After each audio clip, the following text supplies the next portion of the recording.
మరియు ఐడిసిఎంఏ చైర్మన్ మాది మన అన్న పెద్దలు తారచంద్ర గారు మరియు స్టేజ్ మీద అలంకరించినటువంటి పెద్దలందరికీ కూడా పేరు పేరున మాట్లాడుతున్నారు. మరి ఈ యొక్క అభివృద్ధి కార్యక్రమంలో పాల్పంచుకొని మా గ్రామానికి వచ్చినటువంటి వారికి ప్రత్యేక అభినందనలు చెప్తున్నారు. మరి గ్రామంలో సమస్యలు ఏంటి అంటే ఇక సార్ దృష్టికి తీసుకెళ్ళినటువంటి ముఖ్య విషయం ఏంటంటే ఇప్పుడు ఈరోజు మనకు గ్రామంలో కొంచెం వాటర్ తీసుకోండి సెక్రటరీ గారు. కటన్స్ చెప్పండి. అసలు ఎవరైనా ఉన్నారా? ఇప్పుడు ఈరోజు కార్యక్రమంలో మొట్టమొదట మన శిథిలావస్థమైనటువంటి ఇది ఏది స్టోర్ చేయడం జరిగింది. మరి అది మధ్యవర్తుల్లో ఆగిపోవడం జరిగింది. దాన్ని కూడా మాకు లింక్ చేస్తే మెంట్రాజ్పల్లికు రెండు వైపులా మంచి రోడ్ వచ్చే అవకాశం మాకు ఉంటుంది. అదేవిధంగా ఈ యొక్క ఈ రైతు భరోసా అంటే కొన్ని విషయాలలో ఇక్కడ కొన్ని కాంప్లైంట్స్ మాకు ఉంటున్నాయి. సార్ దృష్టి కూడా మేము తీసుకెళ్తున్నాము. ఇవి సమస్య ఏంటి అంటే ముఖ్యంగా రైతు భరోసా కానీ ఇది రైతు రుణమాఫీ కానిటువంటివి ఇది స్టేట్ పాలసీ ఉన్నటువంటి ఇష్యూ అని చెప్పేసి సార్ చెప్పారు. మరి సార్ కూడా వీళ్ళని చొరవ తీసుకొని చిన్న చిన్న రైతులు ఒక 50,000 1 లక్షలో రుణమాఫీ తగ్గలినటువంటి కాంప్లైంట్ లేకుండా సార్ కూడా అసెంబ్లీలో యొక్క ఈ విషయాన్ని ప్రస్తావించి మరి మా అందరికీ కూడా నిజామాబాద్ నుండి ఈ గ్రామంలో ఇతర గ్రామాలకు వెళ్ళడం జరుగుతున్నటువంటి ఒక ప్రమాదకరమైనటువంటి మలుపున్నది. దాని తక్షణమే సార్ దాని యొక్క ప్రత్యేక దృష్టికి తీసుకొని దాన్ని కొంచెం వెడల్పు చేసినట్లయితే అక్కడ చాలా మందికి యాక్సిడెంట్ అయినటువంటి ఇష్యూ ఎంతమందికి చూసినటువంటి ఘటనలు ఉన్నాయి. దాన్ని సార్కు మేము ప్రత్యేకంగా ఒక దాన్ని స్పెషల్ కేసు కింద తీసుకొని దాన్ని మాకు సాల్వ్ చేయాల్సిందిగా కోరుతున్నాము. మరి అదేవిధంగా ఇప్పుడు వాటర్ ట్యాంకు ఇప్పుడు వేసవిలో చాలా ఇబ్బంది అవుతుంది తాగునీటి సమస్యగా. ఇది గతంలో ఒక 30 సంవత్సరాల క్రితంలో వాటర్ ట్యాంక్ మెంట్రాజ్పల్లిలో నిర్మించడం అయింది. అది శిథిలావస్థకు వచ్చింది. అది ప్రమాద స్థాయిలో ఉంది. మరి దాన్ని కూడా సార్ దృష్టికి తీసుకెళ్తున్నాము. సాధ్యమైన వరకు తాగునీటి సమస్య అది కూడా సాల్వ్ చేయాల్సిందిగా సార్ కోరుతున్నాము.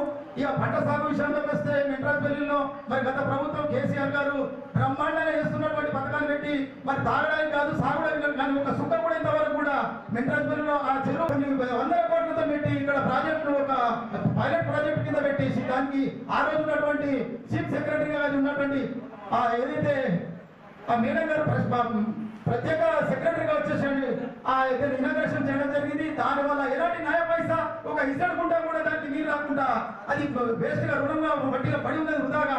మరి అక్కడ కొన్ని కోట్లు పెట్టి అక్కడ ఒక భవనస్ కూడా కట్టడం జరిగింది. మరి వీటన్నింటినీ కూడా సార్కు ఇంతవరకు దృష్టికి వచ్చినే లేవు. మరి మేము ఒకసారి సార్కు గుర్తు చేస్తున్నాము. మరి మాకు 2 చెరువులు ఉన్నాయి ప్రధానంగా. ఆ 2 చెరువులలో ఎప్పుడు కూడా పుష్కలంగా నీళ్లు ఉంటేనే కానీ చుట్టుపక్కల గ్రౌండ్ వాటర్ గారికి వ్యవసాయం చేసుకోవడానికి ఇక్కడ నుంచి స్టూడెంట్స్ చాలా వరకు కాలేజీలకు వెళ్తారు, మరియు చాలా మంది ఇక్కడ ఎంప్లాయీస్ కూడా ఉన్నారు. వివిధ రకాల ప్రయాణాలు జరుగుతున్నటువంటి ఇక్కడ నిజామాబాద్ కానీ ఆర్మూర్ కానీ ఇటువంటి ఈ గ్రామాలకు రూరల్ వెళ్ళడానికి మరి ఈ బస్ సౌకర్యం కల్పించవలసిందిగా సార్ కూడా మేము ఒకసారి విన్నవించుకుంటున్నాము. మరి అదేవిధంగా మెట్రోపల్లిలో చిన్న చిన్న సమస్యలు ఏమున్నా ఆల్మోస్ట్ ఆల్ అన్ని మాకు పర్ఫెక్ట్ గా చేసినటువంటి విషయం ఉన్నది. మరి గత గ్రామ రిటైర్మెంట్ అసోసియేషన్ అనేది ఇక్కడ ఫామ్ అయ్యి సుమారు ఒక 5-10 years బ్యాక్ లోనే వీళ్ళందరూ కూడా ఉమ్మడిగా వీళ్ళందరూ చేరి తలా ఇన్ని పైసలు వేసి దాంట్లో బాలరెడ్డి గారు కూడా మరి గ్రామ పెద్దలు మరి గ్రామ అభివృద్ధి కమిటీ మరి ఇతర యువకులు వీళ్ళందరూ కలిసి మరి పైసలు పోగు చేసి కళ్యాణ మండపం కట్టించడం జరిగింది. అది మధ్యలోనే అనివార్య కారణాలు ఆగిపోయింది. దానికి రీసెంట్లీగా సార్ మాకు ఒక బోర్ మంజూరు కూడా ఇచ్చారు, వేసాము. అది కూడా పర్ఫెక్ట్గా నిలబడ్డాయి. మరి దానికి సంబంధించినంత ఏదైతే అమౌంట్ ఉందో మరి ఏ గారితో కానీ ఎస్సీ గారితో ఎస్టిమేషన్ వేయించేసి దాన్ని మాకు కొంచెం పూర్తి చేసిస్తే మరి ఇక్కడ ఏదైతే గరీబ్ వాళ్ళు నాకు చేసినా వారు కళ్యాణాలు చేసుకోవడానికి ఇప్పుడు అందరికీ సామోదయోగ్యంగా ఉంటుందని చెప్పేసి అది కూడా కోరుతున్నాను. మరి ఏదైనా విషయాలు ఉంటే ఇప్పుడు సార్ గారి దృష్టికి మేము ఒక పేపర్లో మేము రాసి మెమోరాండం ఇస్తామని చెప్పేసి కోరుతున్నాం.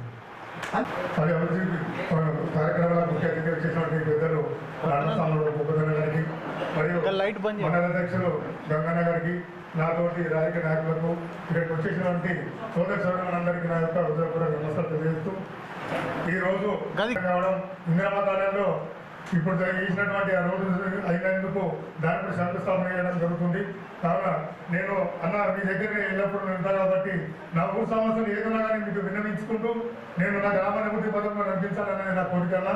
అలాగే నా గ్రామాభివృద్ధి కమిటీ నా గ్రామంలో ఉన్నటువంటి నాయకులందరికీ కూడా ప్రతి ఒక్కరికి పేరు నమస్కారం తెలియజేసుకుంటాను. జై కాంగ్రెస్. ఇప్పుడు పెద్దలు గౌరవనీయులు శాసనసభ్యులు అన్న భూపతి గారిని మాట్లాడాల్సిందిగా కోరుతున్నాను. గ్రామ పెద్దలకు మరి బీడీసీ సభ్యులకు, సీనియర్ సిటిజన్స్ అందరికీ, మరి గ్రామం నుండి వచ్చినటువంటి మా అక్క చెల్లెలందరికీ, అదేవిధంగా నాతో పాటు వచ్చినటువంటి మన కాంగ్రెస్ శ్రేణులు మండల పార్టీ అధ్యక్షుడు అమృతాపూర్ గంగాధర్ గారికి, అదేవిధంగా ధర్మాగౌడ్ గారికి, మరి మీ గ్రామ single window chairman Srinivas Reddy గారికి, మరి పెద్దలు మాజీ ఎంపీ కంచెట్టి గంగాధర్ గారికి, డిసిఎంఆర్ చైర్మన్ తారాచంద్ గారికి, అదేవిధంగా ఎక్స్ డిసిఎంఆర్ చైర్మన్ సాయిరెడ్డి గారికి, మన బ్లాక్ కాంగ్రెస్ అధ్యక్షుడు తమ్ముడు శ్రీనివాస్ గారికి, అదేవిధంగా మరి మాజీ ఎంపీ నర్సరీ గారికి, సాయిల్ గారు, రామచందర్ గౌడ్ గారు, మన దిచ్చిపల్లి సింగిల్ విండో చైర్మన్, మరి మీ వాసు గారికి, శాంసన్ గారికి, మన ఎంపీటీసీ సభ్యుడు తమ్ముడు సుధీర్ గారికి, మరి కృష్ణారెడ్డి గారు, అదేవిధంగా చిన్న మరి అందరూ గంగారెడ్డి, నరేందర్ రెడ్డి, అందరూ కూడా పేరు పేరుగా నరేష్ గారికి, చాలామంది నాయకులు ఉన్నారు. మళ్ళీ మీ గ్రామంలో ఆనంద్, వినోద్, అదేవిధంగా ధర్మగౌడ్ గారు, మరి కృష్ణారెడ్డి గారు, మరి మన గ్రామ కమిటీ అధ్యక్షుడు అందరికీ ముఖ్యం సాయి గారు, ఎందుకంటే వాళ్ళ శ్రమ అంతా బాగా ఉంది. మరి తమ ఎవరు పేరు మర్చిపోయినా మేము అనుకోకండి, అందరూ కూడా పేరు పేరు నమస్కారాలు. చాలా సంతోషం ఈరోజు మీ గ్రామానికి వచ్చి, మరి ఇంత ఎండల ఇంత ఇబ్బంది పెట్టినట్టు అనుకుంటున్నా, కానీ తప్పట్లేదు. మరి మీకు అందరు కూడా శుభాకాంక్షలు తెలియజేస్తాను. ఎందుకంటే మన గ్రామంలో ఇలా దగ్గర ఇప్పుడు మనకి సత్లాపూర్ తాండా రోడ్డు 1,50,00,000 అదేవిధంగా ఇక్కడ మన నూతన గ్రామ పంచాయతీ భవనం కట్టుకుంటున్నాం. పాతది ఎప్పటిదో ఉంది. మరి ఇంత పెద్ద గ్రామము, మరి కొత్త గ్రామ పంచాయతీ ఉండాలని చెప్పి 20 లక్షల రూపాయలతో గ్రామ పంచాయతీ భవనం, మరి అక్కడ తాండాకు సీసీ రోడ్డు, ఇంకా ఎస్సీ సప్లైన్లో ఒక 20 లక్షలు. సో ఇవన్నీ కూడా మొత్తం కలిసి 2,09,45,000 రూపాయలు మీ గ్రామానికి ఈరోజు రావడం జరిగింది. సో సరే, ఇంకా కొన్ని ఉన్నాయి చేయాల్సినవి, చెప్తా ఉన్నారు. ఇక్కడ ఒక కమ్యూనిటీ హాల్ కావాలన్నారు. నేను చూసాను, ల్యాండ్ బాగుంది, మంచి గ్రామాలు అందరికి పనికి వస్తుంది. తర్వాత ఇక్కడ మనం వచ్చే దారిలో ధర్మాల రోడ్డు మలుపు దానికి కావాలన్నారు. మళ్ళీ ఇంకొకటి చెరువు, ఈ కెనాల్ కిందకి వెళ్ళి చెరువు నీళ్ళు రావట్లేదు, దానికి 3 తుమ్ములు కావాలా అని చెప్పి అంటున్నారు. తర్వాత ఇక్కడ అరుగు కూడా, మళ్ళీ అరుగు మీద కూడా సబ్వే చిన్నగా ఉంది, అది ఇంకా వెడల్పు కావాలి. ఈ రోడ్ ఇప్పుడు మనం ఏదైతే రోడ్ శాంక్షన్ దానికి కావాలంటున్నారు. తర్వాత కుల సంఘాలకు వివిధ కుల సంఘాలందరూ కూడా కమ్యూనిటీ హౌస్ కావాలని అంటున్నారు. తప్పకుండా విడుదల వారీగా అన్నీ చేసుకున్నాం. ఈ ముఖ్యంగా నేను కమ్యూనిటీ హాల్ ఈ కాన్సెప్ట్ అయితే నాకు బాగా నచ్చింది. ఎందుకంటే నేను కోరుకునేది అన్ని చిన్న చిన్న కులాల ద్వారాగా కులానికి ఒక 2 చిన్న చిన్న సంఘాలు పెట్టుకొని హాల్ కట్టుకునే వాళ్ళు ఊరికి ఒక కమ్యూనిటీ హాల్ ఉంటాయి. అంటే ఒక గుడి, ఒక బడి, ఒక హాస్పిటల్, ఒక కమ్యూనిటీ హాల్, ఒక డంప్ యార్డు ఇట్లా ఉంటే గ్రామస్తులు అందరూ కూడా పనికొచ్చే విధంగా ఉండాలి. అది మరి అది మంచిగా 1 ఎకర్ జాగా ఉంది. సో తప్పకుండా నా వంతు కృషిగా మీకు ఏదో రకంగా ఇక్కడ దాన్ని కంప్లీట్ చేసుకునే ప్రయత్నం చేద్దాం త్వరలోనే. అయితే ఇంకా అన్నీ కూడా ఉన్నాయి, అన్నీ కూడా ఇంపార్టెంట్ సమస్యలే. మరి తప్పకుండా ఇంకా రాబోయే కాలంలో అవన్నీ కూడా చేసుకుందామని చెప్పి ఈ ఇరిగేషన్ అధికారులతో కూడా మాట్లాడతాం. ఇక్కడ R&D మంత్రులు వాళ్ళతో మాట్లాడతాం, మన అధికారులతో మాట్లాడదాం, ఎట్లా చేద్దామని చూద్దాం, చేసుకుందాం. అయితే ముఖ్యంగా ఇక్కడ మీ దగ్గరికి ఇంకొక 2-3 విషయాలు చెప్పాలా. గతంలో బాగా ఇంట్రెస్ట్ ఉన్నాడు, మీకు కావాలంటే మీకు ఒక సెంటర్ ఇప్పిస్తాము. ఎందుకంటే ఇంట్రెస్ట్ మీద అంటేనే మరి అది ఎంప్లాయీస్, తర్వాత ఎడ్యుకేషన్, చదువు, సో విద్యార్థులు అంతా ఉన్నారు కాబట్టి బాగా అంటే ప్రోగ్రెసివ్ విలేజ్ కాబట్టి మరి గ్రంథాలయం కావాలంటున్నారు. చాలా సంతోషం. గ్రంథాలయం కూడా ఇప్పించే ప్రయత్నం చేస్తాం. అది కాకుండా మీకు గతంలో మెంటర్స్పల్లి గ్రామంలో అందరికి కూడా ఎవరైతే ఇల్లు లేవో వాళ్ళందరికీ కూడా డబుల్ బెడ్రూమ్ ఇల్లు ఇస్తామని చెప్పి గతంలో టీఆర్ఎస్ ప్రభుత్వంలో చెప్పింది. అయితే మరి మీకు అందరూ కూడా తెలుసు, ఏ ఒక ఊళ్ళో కూడా ఇక్కడ కూడా ఇల్లు కాలేదు. మీరు నడిపల్లిలో ఇల్లు స్టార్ట్ చేసి అది పునాదులే ఉంది. 15 ఏళ్ళు ఇప్పుడు కవిత ఎంపీ ఉన్నప్పుడు 2015లో స్టార్ట్ చేస్తే ఇవాళ మనం ఎంత 25 ఉన్నాం. 25 అంటే మరి 15కు 25 10 ఏళ్ళు అయిపోయింది. ఇంకా అవి మేకలు ఉంటుంది, మనుషులు కాదు. సో ఈ విధంగా అక్కడ ఉన్నటువంటి పరిస్థితులలో మనం ఆ రోజు ఎన్నికల్లో మీ గ్రామానికి వచ్చినప్పుడు నేను 2023 డిసెంబర్లో ఎన్నికలు నిలబడ్డప్పుడు మీకు చెప్పడం జరిగింది. కాంగ్రెస్ పార్టీ అంటే మాట మీద ఉంటుంది, తప్పకుండా మీకు ఇందిరా మిల్లు కట్టిస్తాం. గతంలో కాంగ్రెస్ పార్టీ ఆధ్వర్యంలోనే మీకు అందరూ కూడా ఇందిరా మిల్లు వచ్చినాయి. ఇప్పుడు రాబోయే కాలంలో ఎవరికైతే ఇల్లు లేవో వాళ్ళందరూ కూడా ఇల్లు ఇస్తాం. ఇల్లు లేని మరి భూమి లేని వాళ్ళకు కూడా ప్లాట్ ఇస్తాము. ఈ ప్లాట్ ఇచ్చి ఇల్లు కట్టిస్తామని ఆ రోజు చెప్పడం జరుగుతుంది. ఇవాళ మనకు ఇల్లు వచ్చినాయి, 3500 ఇల్లు మన కాన్స్టిట్యూన్సీకి వచ్చినాయి. ఇవాళ మన మెంటర్స్పల్లి గ్రామంలో ఇక్కడ ఉన్న నాయకులందరూ కూడా రిక్వెస్ట్ చేస్తా ఉన్నా, మీరు ఎవరెవరైతే ఇల్లు కట్టుకుంటారో భూములు ఉండి వాళ్ళందరూ కూడా ఇల్లు ఇస్తాం. కాకపోతే మీరు ఎలిజిబుల్ ఉండాలా. ఇల్లు ఉన్న వాళ్ళు ఇంకో ఇల్లు కట్టుకుంటే మేమంటే ఇవ్వం. ఇక అది ఎవరైనా ఉన్నాయి, మస్తుగా కూడా ఉన్నాయి కూడా ఇవ్వం. మొత్తం కదా. సో ఇల్లు లేని వాళ్ళకు, పేదరికంలో ఉన్న వాళ్ళకు మాత్రమే ఇల్లు లేని వాళ్ళందరూ కూడా మీరు భూమి పూజ చేసుకొని మీరు లిస్టు రాసుకొని ఇవ్వండి. ఇందిరమ్మ కమిటీల ద్వారా 3-4 రోజుల్లోనే అది ఫైనల్ చేసి ఒక 10 రోజుల్లోనే మీకు ప్రొసీడింగ్ ఇస్తుంది. సో అందరూ కూడా ఇల్లు కట్టుకోండి. ఇక 2వ స్టేజ్లో ఎవరికైతే కొంతమంది పాపము జాగా కూడా లేదు, ఇల్లు లేదు, జాగా లేదు ఉంటుండ్రు, వాళ్ళకు కూడా 2వసారి విడుదలలో మరి మన ప్లాట్లు ఇచ్చేసి 75 గజాల ప్లాట్లు ఇద్దాం మన ప్రభుత్వం నిర్ణయించింది. 75 గజాల ప్లాట్లు ఇచ్చి దాంట్లో కూడా ఇల్లు కట్టిస్తాం. దీంట్లో ఏం దొంగ లేదు. నాకు తెలిసి మెంటర్స్పల్లి గ్రామంలో ఇంకా రాబోయే ఎన్నికల వరకు ఒక్క పేదవాడు కూడా ఈ ఇల్లు లేకుండా ఉండకూడదు. పక్కా ఇల్లు అందరికీ ఉండాలి. అదేవిధంగా ఈ గ్రామం అంటే నాకు చాలా ప్రేమ. ఎందుకంటే నేను తెలంగాణ ఉద్యమంలో కూడా ఈ గ్రామం ఉండే ఇక్కడ మన డిపల్లి మండలం ఏదైనా వేస్తే మెంటర్స్పల్లి వేస్తారు, లేదంటే కొరటపల్లి చేస్తారు. ఎందుకంటే ఉద్యమాల గడ్డ ఇది, చరిత్ర అంటే చాలా చైతన్యం ఉన్నటువంటి ప్రాంతం. మరి ఈ గ్రామం మీద నాకు ఎక్కువ ప్రేమ. మీరు తప్పకుండా ఈ గ్రామంలో ఉన్నటువంటి ఇక్కడైతే సీసీ రోడ్స్ లేవు, ఎక్కడైతే డ్రైనేజీలు లేవు, ఇవన్నీ కూడా ఖచ్చితంగా రాబోయే కాలంలో మీకు అన్నీ కూడా చేసి పెడతాం. అదే అనుమానం లేదు. ఇంకో విషయం, గతంలో ప్రభుత్వం చెప్పింది మీకు రేషన్ కార్డులు ఇస్తాం, సన్న బియ్యం ఇస్తామని చెప్పారు.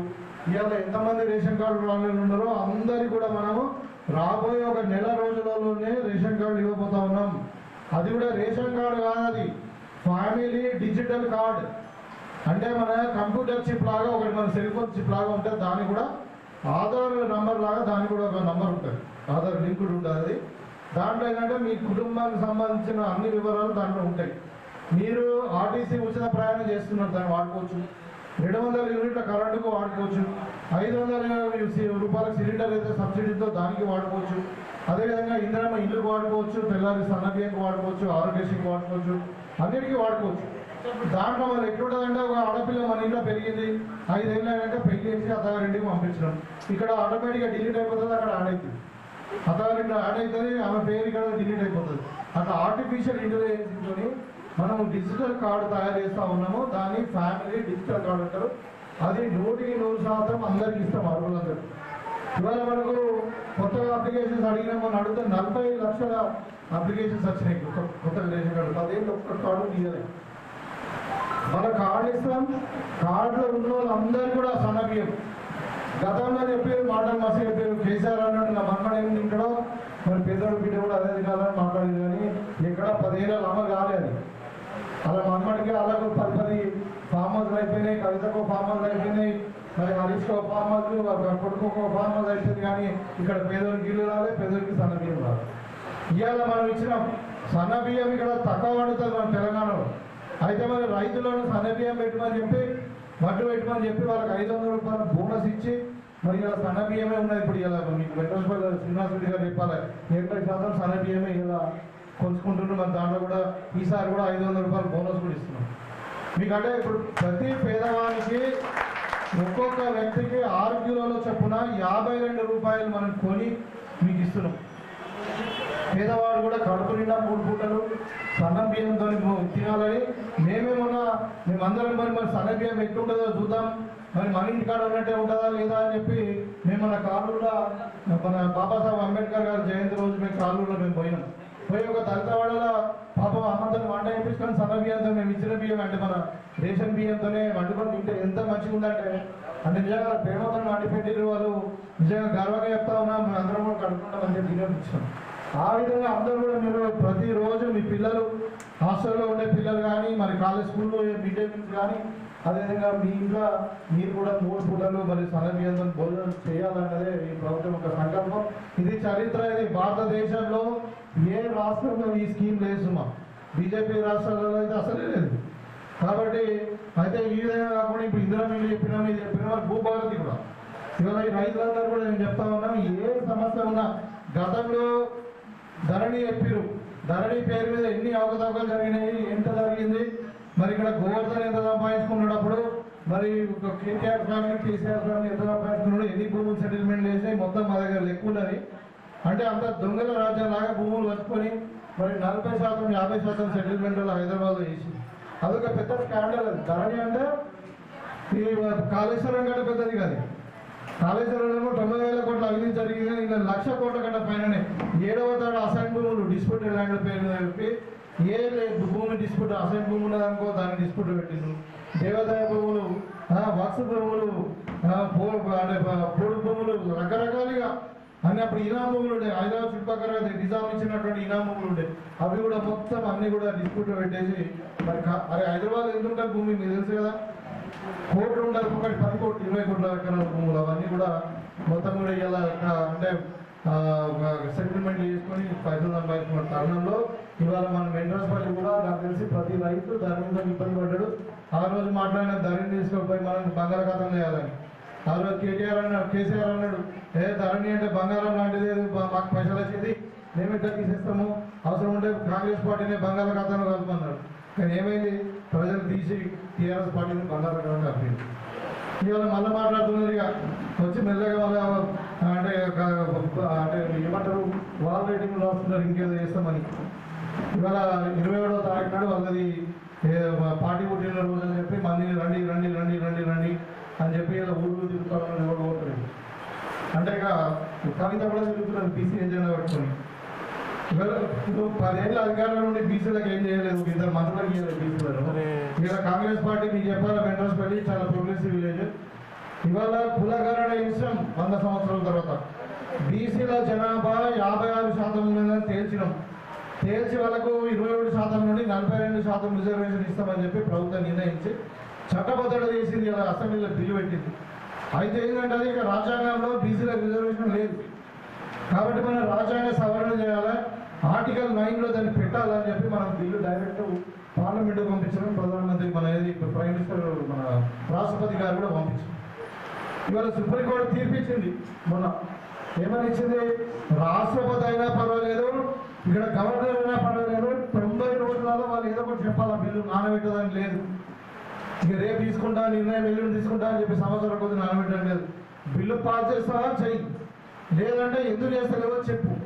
కానీ 90 రోజులలో చెప్పాలన్నారు. ఇప్పుడు మనం చూద్దాం ఏమవుతుందో. మోడీకి అయితే ఏం ఇంట్రెస్ట్ లేదు. మరి బీజేపీ అంటేనే అది ఇక అంటే బడుగు బలహీన వర్గాల వ్యతిరేక పార్టీ. ఇవాళ వాళ్ళు బీసీ రిజర్వేషన్ అమలు చేస్తామని బాగుపడి మీరు పార్లమెంట్లో కానీ ఆర్టికల్ 9లో పెట్టుండ్రు, ఇప్పుడు రాజ్యాంగంలో అంటే పెడతలేదు. ఇక ఎస్సీ కేటగరైజేషన్ కూడా చాలా మంది చాలా ఉద్యమాలు జరిగినాయి. పాపం ఇప్పుడు ఏదంటే మన అంబేద్కర్ బాబాసాహెబ్ అంబేద్కర్ రాసిన రాజ్యాంగంలో ఏమున్నది మీకు అందరూ కూడా తెలుసు. అందులో ఏమన్నారు, అందరికీ కూడా సమాన హక్కులు. అమ్మాయికి ఏంటంటే పేదరికాయంత ఆమెకు ఒకటే ఓటు, మనకు ఒకటే ఓటు, మనకు మాట్లాడకపోతే వారికి మాట్లాడకపోతే ఏదైనా అది ప్రాథమిక హక్కులు అందరూ సమానం. అదేవిధంగా అందరికీ కూడా సమాన అవకాశాలు అన్నాడు. మరి సమాన అవకాశం రావాలంటే మరి వాళ్ళ జనాభా ఎంత ఉందో వాళ్ళకి అంత రావాలి కదా. కాబట్టి ఇవాళ మనం ఎస్సీ కేటగరైజేషన్ కూడా సుప్రీంకోర్టు డిసిషన్ రాగానే ఆగస్టు 1 డిసిషన్ వచ్చింది. ఆగస్టు 1 ముఖ్యమంత్రి గారు అక్కడ అసెంబ్లీలో మాట్లాడి వాళ్ళ దానికి ఒక చట్టరూపం తీసుకొచ్చి ఒక జీవో కూడా ఇష్యూ చేయడం జరిగింది మన అంబేద్కర్ జయంతి రోజు. ఇవాళ మన రాబోయే కాలంలో వాళ్ళకి విద్యా సంస్థలలో కానీ ప్రభుత్వ ఉద్యోగులలో కానీ మరి అదేవిధంగా స్థానిక సంస్థల ఎన్నికల్లో కూడా వాళ్ళకి రిజర్వేషన్ ఇవ్వబోతా ఉన్నాం. ఈ విధంగా జనాభా యంత్రం అంతా ఇప్పుడు ఎస్టీలకు 10% ఉందని తెలిసిన మనం 10% రిజర్వేషన్ ఇస్తా ఉన్నాం. అలాగే ఇప్పుడు రాజ్యాంగంలో ఏం రాసిందో మొట్టమొదటిసారిగా మనము తెలంగాణలో ఇంప్లిమెంట్ చేయబోతా ఉన్నాం. కాబట్టి అంటే ఇలాంటి ప్రభుత్వం ఇలా ముఖ్యంగా మహిళల గురించి చెప్పాలి. ఆ రోజు చారణ నీతి అనేది ఎక్కడ కూడా ఒక చారణ నీతి మామూలు. ఇవాళ మేము 25,000 కోట్లు పెట్టినాం సంవత్సరానికి. 5 సంవత్సరాలకు 1,00,000 కోట్లతోని 1 కోటి మంది మహిళలను కోటీశ్వరులు చేయాలని చెప్పి ఇవాళ మనకు దగ్గర 70 నుండి 75 లక్షల మంది మహిళలు ఐకేపీలో కానీ మహిళా సమాఖ్యలో ఉన్నారు. ఇందిరా క్రాంతి పథకంలో వాళ్ళని ఇంకా సంఖ్య పెంచాలి అని చెప్పి 1 కోటి మంది మహిళలను మనము తీసుకొని వాళ్ళని అన్ని రంగాలలో వాళ్ళు ఇన్వాల్వ్ చేస్తూ ఉన్నాం. ఇవాళ మీకు తెలుసు, మీరు అందరూ కూడా ఆర్టీసీ బస్సులకు ఓనర్లు అవుతా ఉన్నారు. మీరు బస్సులు కొనుక్కొని ఆర్టీసీ కూడా హైరీ వచ్చి 1000 బస్సులు మహిళా సంఘాలకు ఇస్తామని చెప్పారు, పెట్రోల్ బంకులు ఇస్తామని చెప్పారు.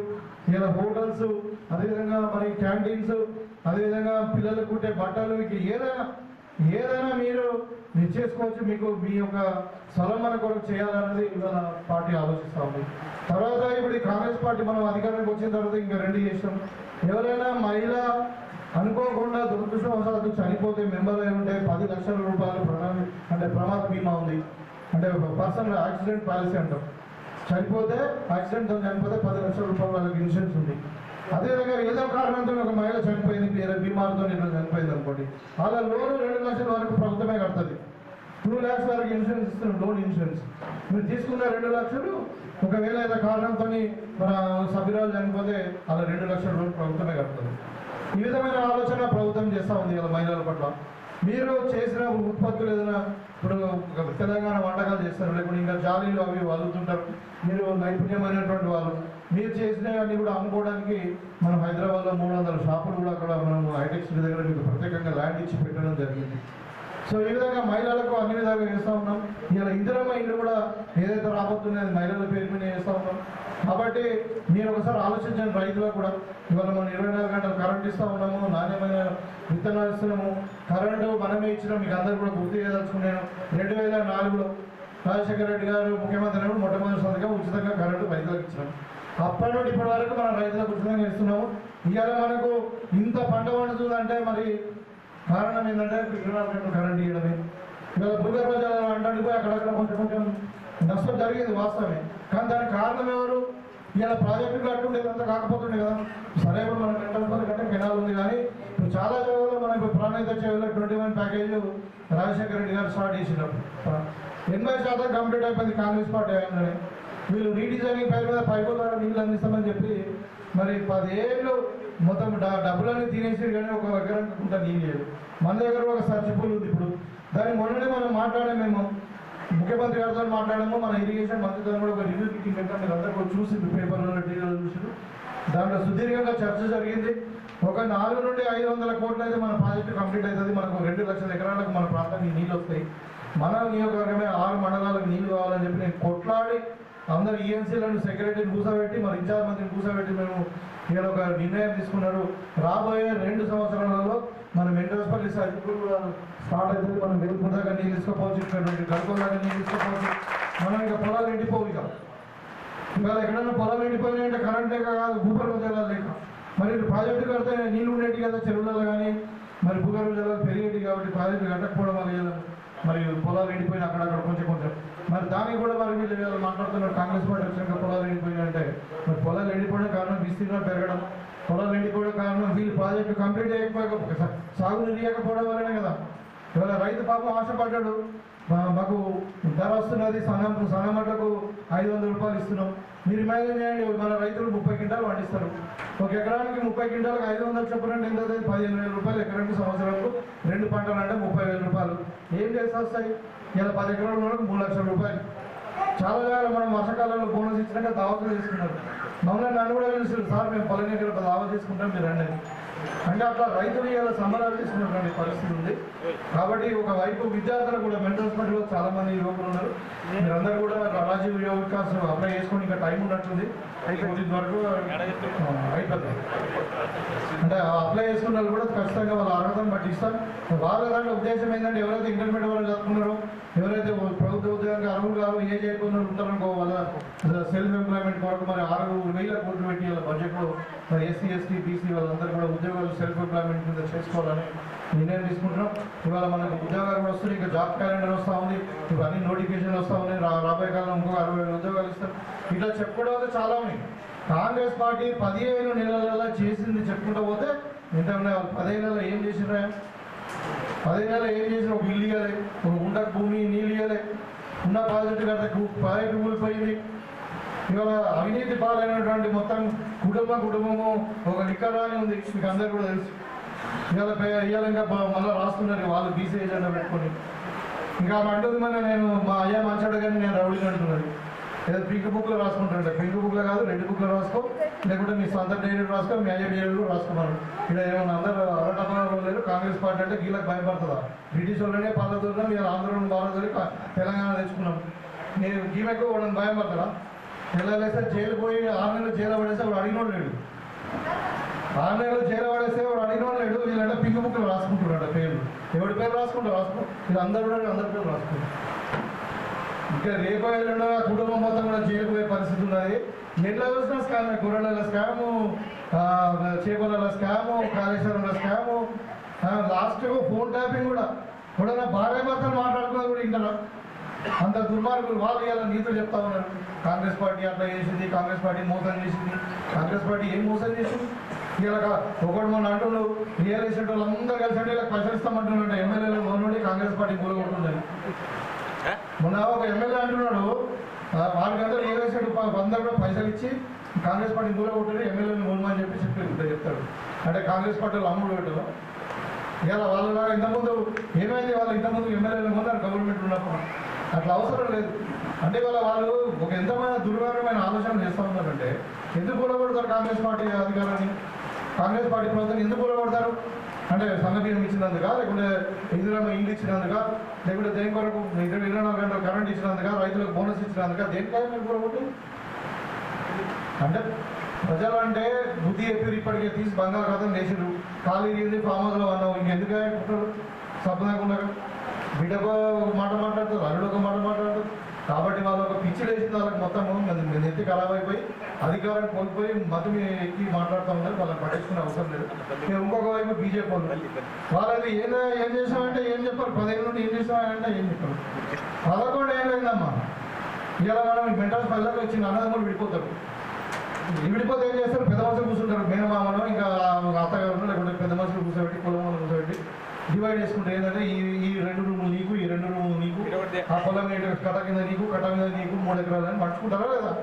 ఇవాళ అలాంటిది మనకు రీఆర్గనైజేషన్ బిల్లు తెలంగాణ రాష్ట్రం ఆంధ్రప్రదేశ్ రాష్ట్రం విడిపోయినప్పుడు రీఆర్గనైజేషన్ బిల్లు ఉంటుంది, ఆంధ్రప్రదేశ్ రాష్ట్ర విభజన చట్టం. దాన్ని 11 ఏళ్ళు అయింది. ఇవాళ మోడీ గారే ప్రభుత్వంలో ఉన్నారు. 11 ఏళ్ళైనా అమలు కదా చట్టం. పార్లమెంట్లో పాస్ అయింది, లోక్సభలో రాజ్యసభలో పాస్ అయినటువంటి బిల్లు ఇవాళ 11 ఏళ్ళ తర్వాత కూడా అమలు చేయాలి. ఇక అది బీజేపీ వాళ్ళు చేసే పని. ఇక మోడీ గారు అంటారు హైదరాబాద్లో ఆయన పులులు కనబడ్డాయంటే ఏనుగులు కనబడ్డాయంట. మళ్ళీ ఎడ కనబడ్డాయి? హైదరాబాద్లో ఏనుగులు ఉంటాయా? అంటే ఇట్లా భారతీయ జనతా పార్టీ అంటే భారతీయ జూటా పార్టీ లాగా తయారైపోయింది. ఇక వాళ్ళు ఎట్లా మాట్లాడుతున్నారు అంటే బాధ్యత లేకుండా మాట్లాడుతూ ఉన్నారు. ఇవాళ మనకు వచ్చే ఫండ్స్ అని ఆపుతూ ఉన్నారు. ఇవాళ మొత్తం వాళ్ళు గుజరాత్కు గులాబీ చేస్తూ ఉన్నారు. నలుగురు ఉన్నారు గుజరాత్లో, మీరు అందరూ గుర్తుపెట్టుకోవాలి. వాళ్ళ ట్రాప్లో పడకుండా మోడీ, అమిత్ షా, అదాని, అంబానీ ఇవాళ భారతదేశాన్ని వదిలిపోయి 18 లక్షల కోట్లు మన బ్యాంకులను ముంచి పరదేశంలో ఉన్న ఎవరైనా గుజరాత్లో ఎవడైనా కానీ ఒకడైనా మిలిటరీలో ఉన్నాడా అంటే లేడు. మరి ఇలా దేశానికి ప్రాణం అర్పించలేదు. మోడీ ఏం చేసిండు? ఇలా దేశం కూడా ప్రాణం ఇచ్చిండా ఇందిరాగాంధీ లాగా, లేకుంటే రాజీవ్ గాంధీ లాగా? లేకుంటే మోడీ ఏమన్నా స్వాతంత్రం కోరిక ఏమన్నా జైలు పోయిందా? నెహ్రూలా, మహాత్మా గాంధీ లాగా? ఇవాళ వాళ్ళు మాట్లాడుతున్న దేశభక్తి గురించి వాళ్ళు చెప్పే విధానాలు వాళ్ళు ఎంత కులాల మధ్యన మతాల మధ్యన చించు పెట్టి మాట్లాడలేదు తప్ప ఇలా రాజ్యాంగాన్ని కించపరుస్తున్నారు. బాబాసాహెబ్ అంబేద్కర్ కూడా అమిత్ షా పార్లమెంటు సమక్షంలో కించపరిచినటువంటి సందర్భం మీరు అందరూ గమనించారు. కాబట్టి ఇవాళ బీజేపీ పార్టీ వల్ల మనకు ఒరిగేదేమీ లేదు. ఇంకా మన రాష్ట్రానికి వచ్చే నిధులు రాకుండా ఆపుతున్నారు. మనం ఇచ్చిన ట్యాక్సులను తీసుకుపోయి ఇంకా బీహార్, ఉత్తరప్రదేశ్లో డెవలప్ చేసుకుంటున్నారు. కాబట్టి మీరు మన బతుకులు ఎట్లా బాగుపడాలా, మనం ఇల్లు లేని వాళ్ళకి ఎట్లా ఇల్లు ఇవ్వాలా, చదువుకునే పిల్లలకి ఎట్లా ఉద్యోగం రావాలా, పంట పండించడం ధర ఎట్లా రావాలా, దాని గురించి కాంగ్రెస్ పార్టీ ఆలోచించింది. ఇవాళ అందరికీ న్యాయం ఎట్లా జరగాలనేది కాంగ్రెస్ పార్టీ ఆలోచిస్తుంది. కాబట్టి కాంగ్రెస్ పార్టీ యొక్క ఆలోచన విధానాన్ని మీరు ఆలోచించండి. గతంలో టీఆర్ఎస్ ఉన్నప్పుడు అసెంబ్లీలో మన ఎవరిని మాట్లాడించుకోవడం కాదు.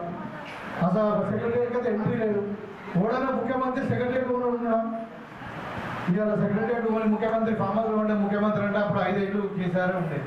ఇవాళ ఎట్లుంటే సెక్రటరీ కిలకిలాడుతున్నారు. మొత్తం ప్రతి మంత్రి పేజ్ దగ్గర 100 మంది. మరి ఇలా ప్రజాభవన్ ఓపెన్ అయింది అంటే మీరు పరిపాలన విధానాన్ని మీరు చూడండి, మార్పు ఎట్లా ఉంటుంది. కాబట్టి మీరు అంత విఘ్నులు. మరి రాబోయే కాలంలో కూడా ఇదే ప్రేమతో ఇదే దాంతో మరి కాంగ్రెస్ పార్టీని ఆదరించండి. ఇంకా కొంతమంది అంటున్నారు కాంగ్రెస్ వాళ్ళు కొన్ని పెన్షన్ ఇస్తామన్నారు, ఇస్తలేరు. అవును, బాధతో ఇస్తాం. ఎందుకే ఇవాళ మీరు ఓట్లేసి గెలిపించింది మాకు 5 ఏళ్ళలో గెలిపించారు. మేము 5 ఏళ్ళలో మేము ఇచ్చిన ఎజెండా మొత్తం అమలు పరుస్తాం, ఖచ్చితంగా అమలు పరుస్తాం 5 ఏళ్ళలో. ఇంకా మేము వచ్చి 15 ఏళ్ళు అయింది. మీరు 5 ఏళ్ళ తర్వాత మేము చెప్పినవి చేయకుంటే మేము మళ్ళీ ఎలక్షన్లో మేము ప్రజలకు సమాధానం చెప్తాం. వాళ్ళని అడుగుతాం, మాకు చదవలేదో, లేకుంటే పైసలు లేవో, లేకుంటే కారణం మేము చేయలేదని చెప్తాం. క్షమాపణ చెప్తాం. లేకుంటే వాళ్ళకి చెప్తాం ఎందుకు చేయలేదు, ఒకవేళ చేయకుంటే. కానీ ఇప్పటి నుండే 15 ఏళ్ళు కాలే, 15 ఏళ్ళు ఏం చేయను ఇవ్వడమే మాట్లాడుతున్నాడు. 15 ఏళ్ళు వెళ్ళి ప్రజలకు మోసం చేసింది. ఏం మోసం చేసింది? ఎక్కడ మోసం చేసింది? ఇది చేస్తున్నా కదా, చెప్పిన ఇప్పటిదాకా 15 ఏళ్ళలో ఎంత చేసాం, ఎవడో చేసిందా?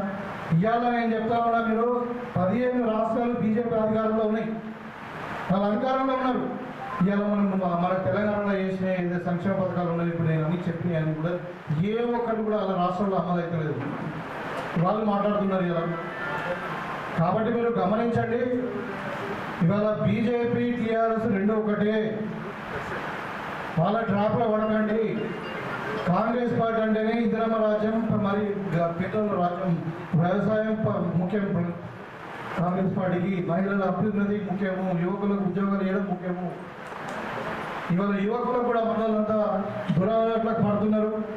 మరి క్రికెట్ బాధలు, ఆటల బాధలు, వేరే ఆటల బాధలు, మరి యూట్యూబ్లు చూస్తున్నారు, డ్రగ్స్ వాడుతున్నారు అని చెప్పి ఇవాళ ముఖ్యమంత్రిగా దాన్ని ఉక్కుపాదం మోపి మరి ఇలా మనము ఒక యంగ్ ఇండియా స్కిల్ యూనివర్సిటీని పెట్టుకున్నాము, ఒక యంగ్ ఇండియా స్పోర్ట్స్ యూనివర్సిటీని పెట్టుకున్నాము. దాని యువకులు అటు సైడ్ పోతున్నారు. యంగ్ ఇండియా స్కిల్ యూనివర్సిటీ కూడా మీకు అందరు కూడా అవగాహన కూడా చెప్తా ఉన్నా. దాంట్లో ఏముంటుందంటే ఇలా మన దగ్గర ఒక కార్పెంటర్ ఉన్నాడు, ఒక మేస్త్రి ఉన్నాడు. ఆయన ఏం చేస్తాడు, ఇక్కడ ఉద్యోగం రాదని చెప్పి దుబాయ్ పోతాడు. ఆడ 30,000 40,000 రూపాయలు సంపాదిస్తాడు. అదే నీకు స్కిల్ యూనివర్సిటీలో నువ్వు ట్రైనింగ్ తీసుకొని సర్టిఫికేట్ తీసుకుంటే నీకు ₹1,00,000 వస్తుంది దుబాయ్. అంటే జాబ్ గ్యారంటీ కోర్సెస్ అందులో పెట్టినాం. దాంట్లో ప్రైవేట్ కంపెనీలో భాగస్వామ్యం ఉంటుంది. మీ పిల్లలు ఎవరైనా కానీ మీకు ఉద్యోగాలు రావాలంటే స్కిల్ యూనివర్సిటీలో జాయిన్ చేయండి. వాళ్ళకి ఇంట్రెస్ట్ ఉన్న సబ్జెక్ట్ మీద, ఎలక్ట్రీషియన్ కావాలన్నా, ప్లంబర్ కావాలన్నా, మేసన్ కావాలన్నా, మెకానిక్ కావాలన్నా, ఏదైనా స్కిల్ అంటే దానికి సంబంధించిన దాంట్లో కంపెనీతో టైఅప్ ఉంటుంది. 100% ఉద్యోగం వస్తుంది. అంటే 100% ప్లేస్మెంట్ దొరికేటువంటి సంస్థ ఏదైనా ఉందంటే అది స్కిల్ యూనివర్సిటీ. అది మన భారతదేశంలో ఎక్కడ లేదు, మన హైదరాబాద్లో మన ముఖ్యమంత్రి గారు మొన్న స్థాపించారు. మీరందరూ కూడా మీ పిల్లలకు కూడా ఇంటర్మీడియట్ కదా అలా జాయిన్ చేయించండి. తప్పక 100% జాబ్ వస్తుంది. ఇక్కడ తక్కువ జాబ్ వస్తుందంటే మనం దుబాయ్ పోతే 3-4 టైమ్స్ వస్తుంది. అంటే అలా ట్రైనింగ్ తీసుకుని పోదు. కాబట్టి అలాంటి ఆలోచనలు చదువుకున్న పిల్లలకు ఉద్యోగాలు వస్తున్నాయి, వీళ్ళు BAలు BComలు చదువుతున్నారు, మళ్ళీ పాపం దుబాయ్ పోతున్నారు భార్య పిల్లలు. అది ఆ దుబాయ్ పోయిన వాళ్ళకు కూడా ఇలా నేను మీకు గుర్తుగా తలుచుకున్నా, దుబాయ్ పోయిన వాళ్ళు కూడా మన మెంటర్స్పల్లి కూడా చాలా మంది ఉన్నారు. వాళ్ళకు కూడా ఒక దుబాయ్ పాలసీ తీసుకొచ్చినాం, మనం గల్ఫ్ పాలసీ NRI పాలసీ తీసుకొచ్చి వాళ్ళకు కూడా ఎవరైతే పిల్లలు అక్కడ అకాల మరణం మరి దుబాయ్లో జరుగుతున్నారో వాళ్ళ భార్య కుటుంబాలు రోడ్డు మీద కూడా వాళ్ళకి 5 లక్షల రూపాయలు ఎక్స్క్యూషన్ కూడా మనం ఇస్తున్నాం. ఇలా మన నియోజకవర్గంలో 20 మందికి ఇచ్చినాం. వాళ్ళ డెడ్ బాడీలు కూడా అక్కడ నుండి తెప్పిస్తున్నాం. వాళ్ళ కుటుంబాన్ని ఆదుకోవడానికి వాళ్ళ లోన్స్ ఇస్తున్నాం, వాళ్ళ పిల్లలకు ఫ్రీ ఎడ్యుకేషన్ ఇస్తున్నాం. దానికి ఒక అడ్వైజరీ కమిటీ కూడా వేసిండ్రు. అంటే ఎట్లా ఉండాలి ఆ పాలసీ అనే అడ్వైజరీ కమిటీలో నేను కూడా మెంబర్గానే ఉన్నా. ఇవాళ రాబోయే కాలంలో మంచి NRI పాలసీ వస్తుంది మనకు. అక్కడ పోయిన వాళ్ళు ఎట్లా ఎందుకు పోతున్నారు, మరి ఇక్కడ పోయిన తర్వాత భార్య పిల్లలు ఎట్లా బతుకుతున్నారు, మరి వాళ్ళు ఎట్లా బతుకుతున్నారు, జైలుకి పోతున్నారు, మరి ఆడ లీగల్గా సమస్య ఏంది, ఇదంతా కూడా స్టడీ చేయడానికి మనకు ఒక కమిటీ వేసింది. ఆ కమిటీలో నేను కూడా, ఎందుకంటే మన ప్రాంతం వారు కూడా చాలామంది దుబాయ్లో గల్ఫ్లో చాలామంది 15,000 మంది కుటుంబాలు ఉన్నాయి. కాబట్టి ఇవన్నీ అంటే పార్టీ పేదోళ్ళు ఎట్లా ఆడుకోవాలని చూస్తున్నది. ఇవాళ మన దురదృష్టవశాత్తు మన హిందూ బిడ్డలు 2 చంపేయబడ్డారు అక్కడ దుబాయ్లో. ఏదో పాకిస్తాన్ ముస్లిం ఆయన చంపేసింది, ఏదో కారణం ఏం జరిగిందో తెలియదు. వాళ్ళని కూడా మనం డెడ్ బాడీలు తెప్పిస్తున్నాం. ముఖ్యమంత్రి గారు స్పందించారు. వాళ్ళకు కూడా వాళ్ళ కుటుంబంలో కూడా ఉద్యోగాలు చేయాలని కూడా నిర్ణయించినాం, అవుట్ సోర్సింగ్. ఇట్లా రకరకాల అంటే ఇప్పుడు పేదల గురించి ప్రజల గురించి ఆలోచించేటువంటి పార్టీ అని మాత్రం నేను చెప్పదలుచుకున్నాను. కాబట్టి మీరు ఆలోచించండి. మరి ఈ బీజేపీ TRS స్టాఫ్లో పడకండి. వాళ్ళని చూసినాం 10 ఏళ్ళు అయింది, ఇంకా మన కొత్తగా వాళ్ళు చేసేది ఏం లేదు. కాబట్టి వాళ్ళు ఏదో కొట్టుకుంటారు, కాబట్టి దాన్ని పట్టించుకునే అవసరం లేదని చెప్పి తెలియజేస్తూ, తప్పకుండా మరి ఇంత చక్కటి కార్యక్రమం నిన్ననే అనుకున్నాం ఇక్కడ మీటింగ్ పెడదామా అవుతా, మరి ఎండలు ఉన్నాయి మధ్యాహ్నం పూట అంటే లేదు, ఖచ్చితంగా మన ఊరికి వచ్చినప్పుడు మీటింగ్ పెట్టాలా అని మాట్లాడినప్పుడు మరి సరే అని చెప్పిన. మరి ఇంత మిట్ట మధ్యాహ్నం మీకు అందరూ కూడా తెలుసు, బట్టలన్నీ కూడా రోడ్ల మీద ఉంది, మరి వర్షం పడుతుంది, మన అనుమానం ఇదంతా ఉంది, బిజీ ఉన్నా కానీ మరి నేను వస్తున్నా అని చెప్పి మరి ఇంత పెద్దగా మనం ఆహ్వానించి మరి మీరందరూ కూడా ఇంత టైం ఇచ్చి మీరందరినీ కలుసుకునే అవకాశం కల్పించినందుకు మీకు అందరూ కూడా ధన్యవాదాలు తెలియజేసుకుంటూ చదువుకుంటాను. జై కాంగ్రెస్. నా CDP ఫండ్ నుండి ఒక 10 లక్షల రూపాయలు మీకు అనౌన్స్ చేస్తాను. మీరు పట్టుకోండి, ఎందుకంటే మా అక్కజల్లు అందరూ కూడా రోడ్డు మీద కూర్చుంటున్నాం, స్కూల్లో కూర్చుంటున్నాం అంటే అది కొంచెం బాధ అనిపించింది నాకు. తప్పకుండా మీరు మీకు 10 లక్షల రూపాయలు ఖచ్చితంగా CDP నుండి ఇస్తాము, మీకు మహిళా బంధువులు కూడా కట్టిస్తామని చెప్పి సందర్భంగా తెలియజేస్తాం. తప్పకుండా ఆర్డినెన్స్ బస్సు కూడా మనకు మొన్ననే ఒక 8 బస్సులు వచ్చినాయి. ఇప్పుడే నేను ఆర్ఎంతో మాట్లాడి తప్పకుండా మీకు బస్సు కూడా ఏర్పాటు చేస్తున్నాం. అవన్నీ చాలా చిన్న అవి కాదు, మళ్ళీ అన్నీ. సార్ నమస్కారం సార్, ఇది స్లాబ్ లెవెల్ అయింది సార్, అంగన్వాడీ